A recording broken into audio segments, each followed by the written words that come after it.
11वी प्रवेश प्रक्रिया ऑनलाईन प्रवेश प्रक्रियेचे पार्ट 2 चे जे रजिस्ट्रेशन आहेत ते आजपासून सुरू झालेले आहेत. यामध्ये तुम्हाला कॉलेज सिलेक्शन असेल किंवा तुमचा ॲप्लिकेशन फॉर्म लॉक करणं असेल, जी काय माहिती आहे ती आता या आजपासून सुरू झालेली आहे. आता यामध्ये हा फॉर्म नेमका कसा भरायचा याची संपूर्ण माहिती या व्हिडिओच्या माध्यमातून आपण जाणून घेणार आहोत. यामध्ये कॉलेज सिलेक्शन कसे करायचे, प्रेफरन्स नंबर कसे द्यायचे, कॉलेजचे नाव कसे सर्च करायचे याची संपूर्ण माहिती या व्हिडिओच्या माध्यमातून आपण जाणून घेणार आहोत. त्यामुळं व्हिडिओ स्किप न करता पूर्ण व्हिडिओ स्टेप बाय स्टेप समजून घ्या आणि अशा पद्धतीनं आपण आपला पार्ट 2 कंप्लीट करून घ्या. तर चला आपण आता स्क्रीनवर जाऊन सुरुवात करूया.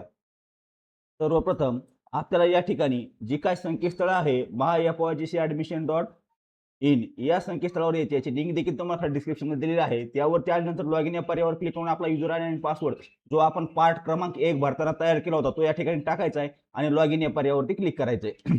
जो कॅप्चा कोड समोर दिसतो कॅप्चा कोड या ठिकाणी व्यवस्थित टाकून घ्यायचा. कॅप्चा कोड टाकल्यानंतर लॉगिन या पर्यायावरती क्लिक करायचं. लॉगिन झाल्यानंतर तुम्ही पार्ट 1 भरलेला आहे तो पार्ट 1 तुमचा लॉक केलेला असणं गरजेचं आहे. जर लॉक केलेला असेल तर तुम्हाला पार्ट 2 भरता येतो. जर त्यामध्ये काही डॉक्युमेंट राहिले असतील ते डॉक्युमेंट सध्या अपलोड देखील करू शकतात. जे काय लॉक करायच्या आधी लॉक केल्यानंतर परत तुम्हाला पार्ट 2 भरता येतो. लॉक करण्याच्या आधी पार्ट 2 भरता येत नाही. त्यानंतर पार्ट 2 भरताना जे काय आहे तुमचं स्ट्रीम निवडायचं म्हणजे आर्ट्स सायन्स तुम्हाला कुठे ऍडमिशन घ्यायचंय आणि त्यानंतर तुमचं जे मीडियम आहे ते मीडियम निवडून घ्यायचंय.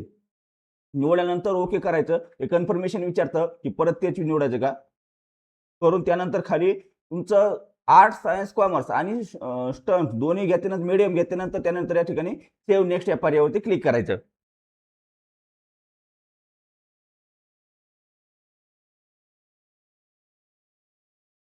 आता ज्यावेळेस आपण स्ट्रीम्स आणि ते निवडतो त्यानंतर आपल्याला कॉलेज निवडायचे. आता कॉलेज निवडताना तुम्हाला या ठिकाणी 2, 3, 4 पर्याय दिलेले असतात. त्यापैकी तुम्हाला किती कॉलेज निवडायचे तुम्ही त्या ठिकाणी निवडू शकता. तुमच्या ते कॉलेज कसे सर्च करायचे कसे पाहायचे या ठिकाणी आता पाहू. आता आहेड अनहेड जे 60% 80% जे कॉलेज आहेत ते देखील या ठिकाणी दाखवले जातात. परंतु यापेक्षा सर्वात सोपा आपला पर्याय असतो की आपल्याला ज्या कॉलेजचं ऍडमिशन घ्यायचंय किंवा ज्या कॉलेजमध्ये आपल्या काय चर्चेत आपण काय निवडलेले कॉलेज असतील तर या ठिकाणी डायरेक्ट त्याचा तालुका जिल्हा निवडून त्या ठिकाणी सर्च करायचं. त्या तालुक्यातील जेवढे कॉलेज असतील ते कॉलेज या ठिकाणी तुम्हाला दाखवले जातात.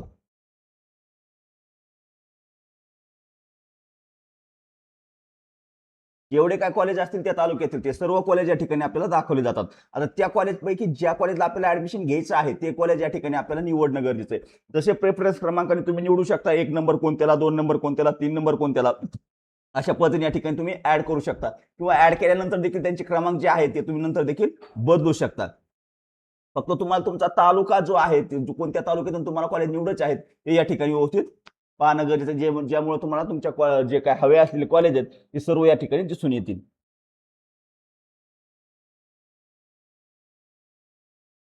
कॉलेजचं डिटेल आहे ते डिटेल देखील त्या कॉलेजचं संपूर्ण डिटेल आहे ते डिटेल देखील तुम्हाला त्या डिटेल यावरती क्लिक केल्यानंतर दाखवलं जातं. आता या ठिकाणी थोडं सर्व्हरचा प्रॉब्लेम असल्यामुळे पूर्ण दिसत नाही, परंतु डिटेल यावरती क्लिक केल्यानंतर तुम्हाला त्या कॉलेजची संपूर्ण माहिती देखील त्या ठिकाणी दाखवली जाते. या ठिकाणी प्रेफरन्स क्रमांक तुम्ही नंतर चेंज देखील करू शकता. 2 ला 1 वर नेऊ शकता किंवा 3 वर आणू शकता. 3 जे आहे त्याला 2 वर नेऊ शकता. तुम्हाला जशा पद्धतीनं हवं आहे तशाच पद्धतीने तुम्ही प्रेफरन्स चेंज करून सेव्ह चॉईसवर क्लिक करू शकता. आता ज्यावेळेस तुम्ही सेव्ह चॉईसवर क्लिक करता त्यावेळेस तुमचा पार्ट 2 चा जे काय प्रकार आहे फॉर्म भरण्याची जे कॉलेज निवडण्याची प्रक्रिया आहे ती या ठिकाणी जवळपास पूर्ण होते. त्यानंतर तुम्हाला फक्त आता काय करावं लागतं, तुम्ही जो पार्ट 2 भरलाय हा देखील तुम्हाला लॉक करावा लागतो. आता या ठिकाणी जो पार्ट 2 भरलेला आहे तो लॉक करायचा. लॉक केल्यानंतर तुम्ही जो भरलेला फॉर्म आहे त्याची संपूर्ण माहिती या ठिकाणी तुम्हाला दाखवली जाते. खाली डिक्लेरेशन करायची, तुम्ही भरलेली माहिती सर्व या ठिकाणी चेक करायची आणि त्यानंतर खाली राईट बाणावरती क्लिक करून जे काय डिक्लेरेशन आहे ते राईट करून तुम्हाला तुमचा जो फॉर्म आहे तो या ठिकाणी लॉक करून घ्यायचा आहे.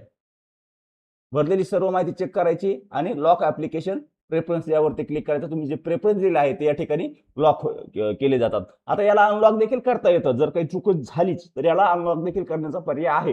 परंतु शक्यतो चूक करू नका. फॉर्म भरताना जे प्रेफरन्स नंबर आहे ते व्यवस्थित भरा. याच्या व्यतिरिक्त यामध्ये दुसरी कोणतीही माहिती तुम्हाला पार्ट 2 मध्ये देण्याची गरज नाही. आता ज्यावेळेस तुम्ही लॉक करता त्यानंतर लॉक केल्यानंतर तुम्हाला याची जी काय तुम्ही भरलेली माहिती आहे त्याची सर्व पीडीएफ जी आहे ती या ठिकाणी तुम्हाला डाउनलोड करण्याचा ऑप्शन येतो.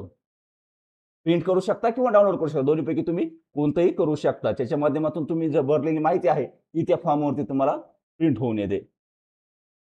तुम्ही प्रिंट करा किंवा डाउनलोड करा. दोन्ही पर्याय तुम्हाला या ठिकाणी दाखवले जातात. दोन्ही पर्याय तुम्ही करू शकता. या पद्धतीने 11वी प्रवेश प्रक्रियेचा जो ऑनलाईन फॉर्म आहे तो पार्ट 2 कसा भरायचा याची संपूर्ण माहिती आपण यामध्ये घेतलेली आहे.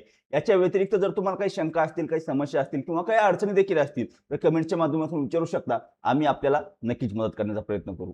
तर चला, दिलेली माहिती महत्त्वाची वाटली असेल, आवडली असेल तर व्हिडिओला लाईक करायला विसरू नका आणि चॅनलवर जर पहिल्यांदा आलेला असाल तर चॅनलला सबस्क्राईब करून ठेवा, जेणेकरून असंच नवनवीन आणि महत्त्वपूर्ण अपडेट आपल्याला भेटत राहील. तर चला, धन्यवाद. आजच्या व्हिडिओमध्ये एवढीच माहिती. भेटूया नेक्स्ट व्हिडिओमध्ये नेक्स्ट पॉईंट सोबत.